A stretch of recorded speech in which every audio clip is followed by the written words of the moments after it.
Hey out there on BookTube, my name is Mandy and welcome to my channel. Today we are going to be doing part 1 of my August wrap-up. I filmed a mid-month wrap-up in the middle of the month, but I never got around to editing it. Like I mentioned in my last video, I didn't actually get a new computer. I reset my computer and didn't download the editing software for a couple of weeks. So that explains my hiatus from BookTube. I really should have posted that mid-month wrap-up, but that's okay. I'm going to redo this and get it all out to you. You should be thanking yourselves that I am not doing this all in one go because I read 21 books this month. I know. I was like making fun of the people that were trying to become alchemists for the Newts and who had to read 17 books. I was just like, there's no way. 17 books is way too many. Apparently I'm one of the crazies. I don't know, I guess I was just on such a high after the reading rush that I wanted to keep reading, and reading was just exciting. I wasn't going quite at the rate that I was during the reading rush, but I was still going at a pretty fast rate. It's ridiculous, but good at the same time. So of those 21 books, 7 of them I read in a purely physical format.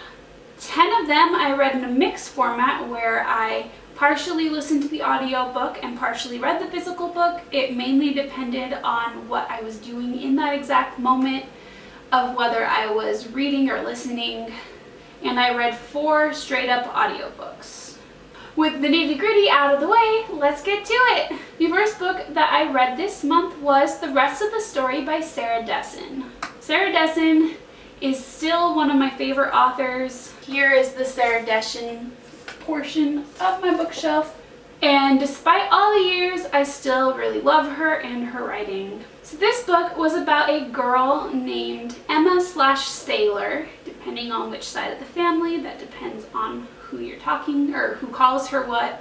Now Sailor does not know anything about her mom's family. Her mom had passed away a few years ago, and due to some unforeseen circumstances, she ends up staying with them for a few weeks during the summer.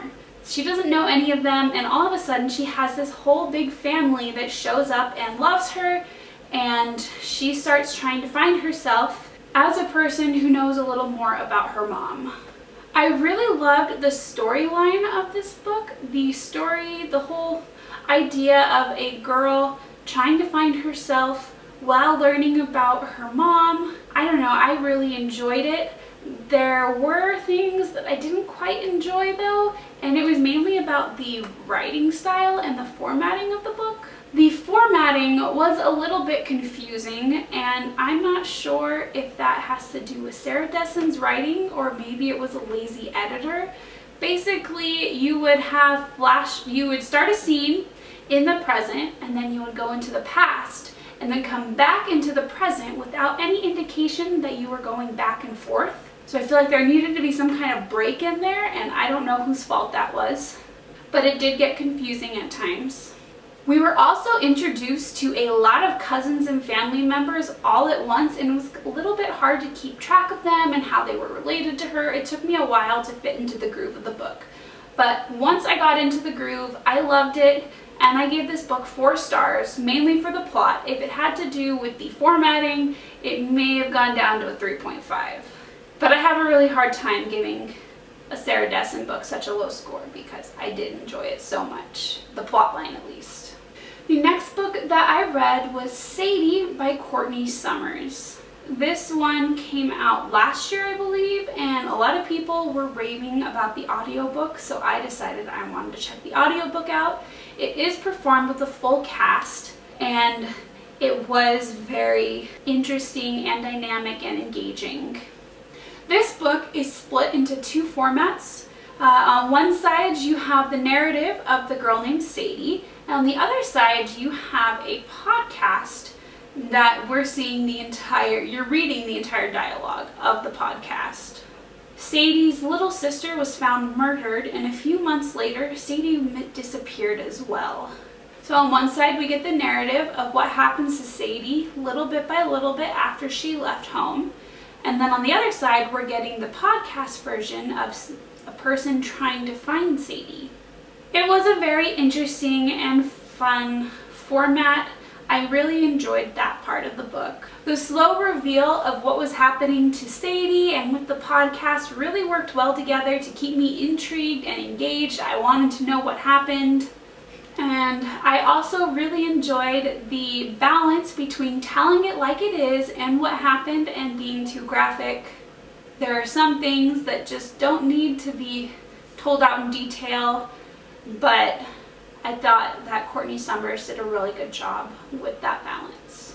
That being said, the things that I didn't like about this book, there was a lot of language, and while I don't mind reading language, when I'm listening to an audiobook, I don't like the language as much because I just feel like it's hitting my ears one after the other, and I don't know, I'm just not a person that likes to swear, and I don't like listening to it. Like I said, I don't mind reading it, but listening was a little bit different. I couldn't listen to this audiobook around my daughter, so I had to listen to it after she was in bed or a nap, so that was a little off-putting for me. I also did not fully understand why Sadie felt like she had to go off by herself, and her motivations were a little confusing to me throughout the book. So ultimately, even though I was intrigued and thought that the writing format was very good, I only gave this book a 3 out of 5 stars. The next book that I read was Winter by Marissa Meyer. This is the 4th book in the Lunar Chronicles series, and this book incorporates the story of Snow White into the fairy tale retelling sci-fi thing. Winter is Snow White, and she is the stepdaughter of Queen Levana, who's been the villain throughout the entire Lunar Chronicles. This was the last book, the final book, at least the one that tied all of the storylines together. I won't say much about this. I will say that I thought that the ending tied up the series really well. It was a really fulfilling ending, and I thought that all of my favorite characters got the endings that they deserved. I will say though, I was very anxious in the middle of this book. I had no idea how it was going to turn out. So much anxiety. But because it was so engaging and I was just involved with all the characters, I gave this a 5-star. It was a very good, solid ending to a really good series. I just really hope that Marissa Meyer will be able to bring a solid ending for my other favorite series by her, Renegades. I'm sure that nobody who's been listening or watching me for a while even knows what that book is. It's my favorite. The next book that I read was The Dream Thieves by Maggie Stiefvater.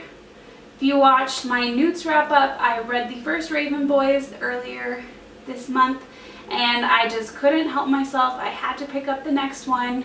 It was that good. I won't say much about the plot because it is a sequel and there are so many components to the Raven Boys series, or the Raven cycle, that I don't even know how to summarize it. I will say this one was probably my least favorite of the cycle, because this one focused mainly on one of the characters, Ronan, and while I know a lot of people like Ronan, he just wasn't my favorite. So ultimately, even though I continue to love the writing style and the other characters, I only gave this one a 3 out of 5 stars. The next book that I read was Tell Me 3 Things by Julie Buxbaum. Buxbaum, something like that. B-U-X-B-A-U-M. Buxbaum. This book is about a girl who loses her mom, and a couple years later her dad decides to get remarried and uproots her from her Chicago home and moves her to LA, where his new wife is a fancy bigwig at a movie company, and she gets enrolled into a fancy school where everyone is really snobbish. She is having a hard time wading through all of the social constructs and everything. And then one day she gets an email, an anonymous email from a boy who calls himself Somebody Nobody. He offers to be her spirit guide through high school, or through the school, but he doesn't want to reveal who he is. So she starts to have a correspondence with him. She's going back and forth. They become friends, and that's pretty much where it goes. I rated this book 4 out of 5 stars. It was exactly what I needed in the time that I picked it up. I had been trying to read another book and I just wasn't feeling it, so I decided to pick up this one and I just flew through it. The writing style was really fun and personable, and I loved seeing the banter between Jess and Somebody Nobody, and it was a cute plot. I will say the ending was a little bit too convenient for my taste, a little too cheesy, but what you gonna do? It's a contemporary romance. I mean, there's cheesiness. The next book that I read was Maybe This Time by Casey West. This is the most recent release from Casey West. It was released just in July. I wasn't planning on reading it this month, but it showed up on Libby for me as a skip the line loan, and since I love Casey West, I jumped on it. This book is all about a girl named Sophie who works for a florist in a small town. And since it's a small town, it's really the only florist, and so she tends to work every event that the town has, along with the town caterer.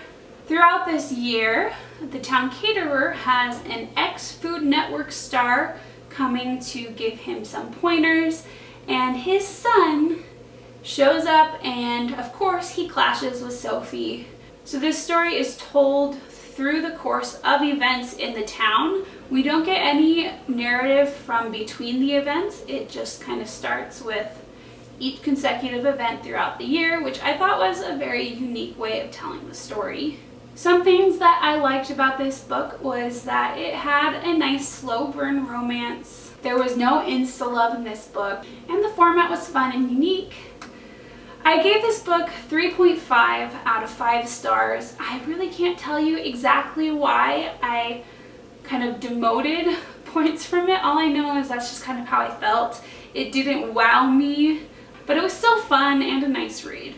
And now, for the last book, I read, drumroll please, Blue Lily, Lily Blue by Maggie Stiefvater. This is the 3rd book in the Raven cycle. I won't say much about the plot other than I enjoyed this a lot. I sped through this book so fast that I don't even know if I can give a good representation of what my thoughts were as I read it. All I know is that I enjoyed it, and I rated it 4.5 out of 5 stars. I loved all of the banter between Blue and Gansey, and the writing style still amazing, on point, fabulous. But did I finish the series this month? I don't know. You'll have to find out next time on my August wrap-up part 2. Let me know what you guys read for August. I can't believe August is over. It's crazy. If you liked what you saw today, feel free to click subscribe. You can also follow me on my social media. I hope you're having a great bookish day, and I will see you next time.